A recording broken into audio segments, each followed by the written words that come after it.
Hey everybody, my name is Beth Hadhoot. I'm with Notary Stars. The video you're about to watch discusses the use of an embosser on documents as a notary public. Now, this video has a guest from Michigan, a notary from Michigan, and he goes through and tells us how he can use an embosser on documents. There are other statements made in this video that give you suggestions on how you could use an embosser, but you need to know that you need to check with your own state regulations just to be certain that you know what's authorized for you to do in your state. We had this appended at the back of the video, but we're putting it at the front of the video just to make sure that you don't miss that all-important step when you decide to use an embosser on documents. Thanks for being here and enjoy the presentation. Welcome back to Notary Stars Community Tips, brought to you by Notary Stars. My name is Beth Hadhoot, and I have a very special guest with me today, Mr. Joe Lopez. Joe is a Michigan notary, and he's bringing us a quick tip on using an embosser. Joe, take a minute, introduce yourself, and tell us what you know about embossers.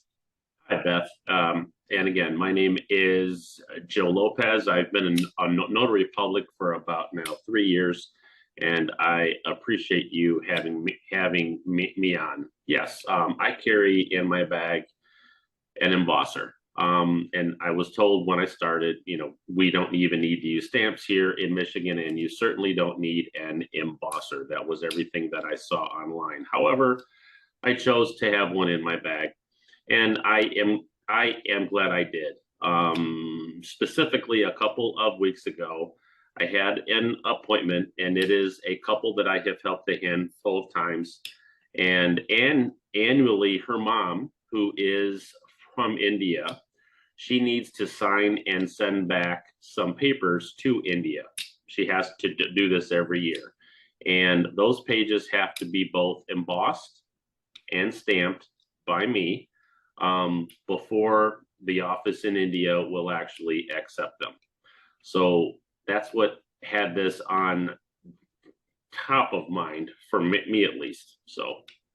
So Michigan, one of less than a handful of states, doesn't even require you to have an ink stamper, let alone an embosser. Of course, we know if we're talking loan documents, right? Ink stamps have to be on loan documents regardless. Yes. Some states say you can use either or. Some states say you always have to use an ink stamp, but you can use an embosser if you want to, but not an embosser by itself.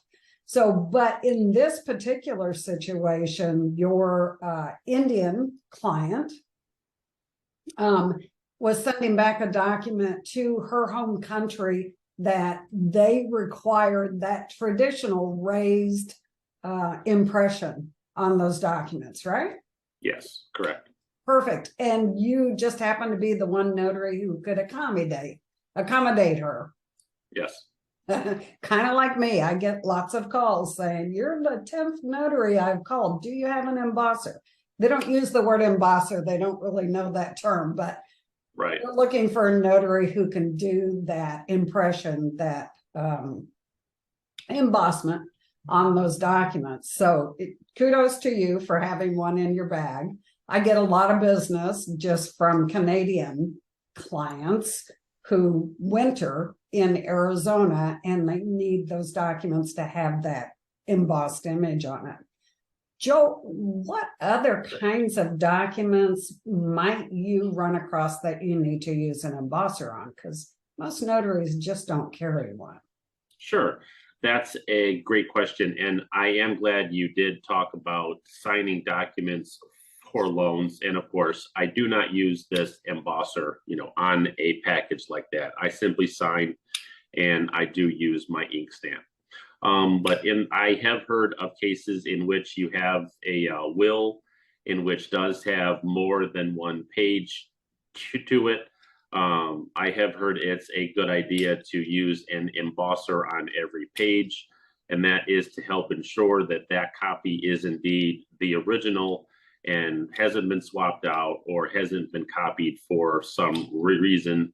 Also for healthcare directives. And again, that's an extremely important document that can have more than one page. And it just helps, in addition to a stamp here in our state, at least, to help to show that this page is the original page that was signed at the time. Those are just a couple of examples that come to mind.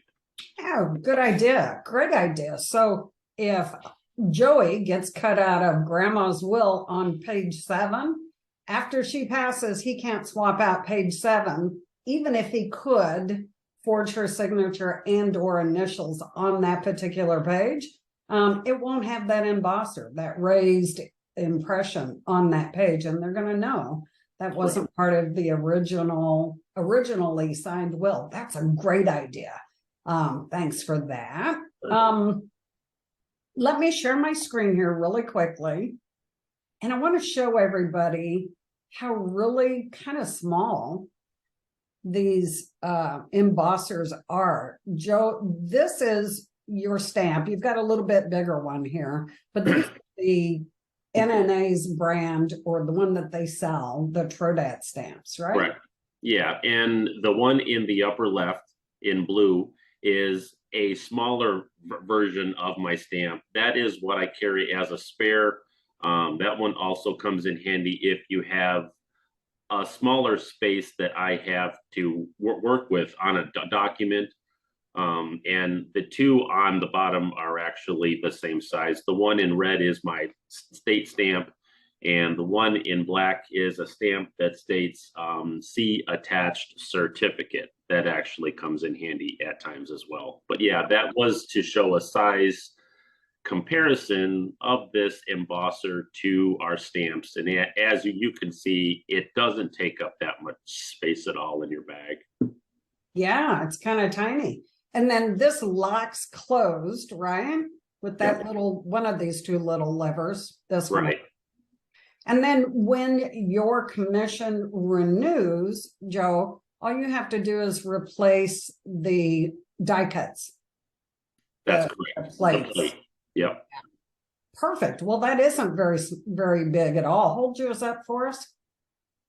Oh, yeah. Sorry. There you go. Yep. This is just it in my hand. Yeah. See, very tiny. Cool. Very cool.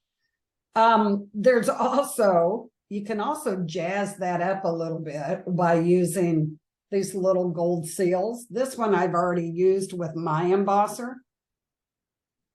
This is what you just put on the paper, and then you emboss over it. So it embosses the gold seal and the paper behind it.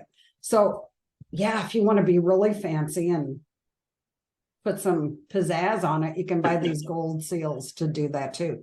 So Joe, I'm sorry, go ahead. No, it's fine. I just said I have seen those, and also it's an option that you can ink over your embossment as well. And some people actually have that as an option also. Yeah, they sell impression inkers where it actually lays down a coating of ink just over the very tips of that raised edge on the embosser so that it's photographically reproducible. Perfect. What did you pay for this, Joe? And is it reasonable enough that any notary should be able to afford to have this in their bag? I think so. It doesn't actually cost that much more than a stamp. This is the more compact version on the NNA site. I believe it's called the handheld. This, I believe, cost me $30, if I recall. Perfect. See, mine's pretty tiny too. Yeah. Yeah. Yep. Mine's from NNA, but it's been several years ago. And it's not the Trodat or whatever brand yours would be, but yeah, they're very inexpensive, guys. And like Joe says, he uses them often on foreign documents.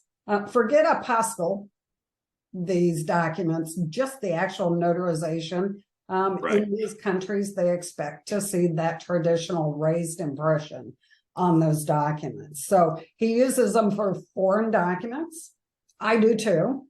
He uses them for multi-page documents like wills or advance directives to try and prevent page swapping after it's all been signed and sealed, right?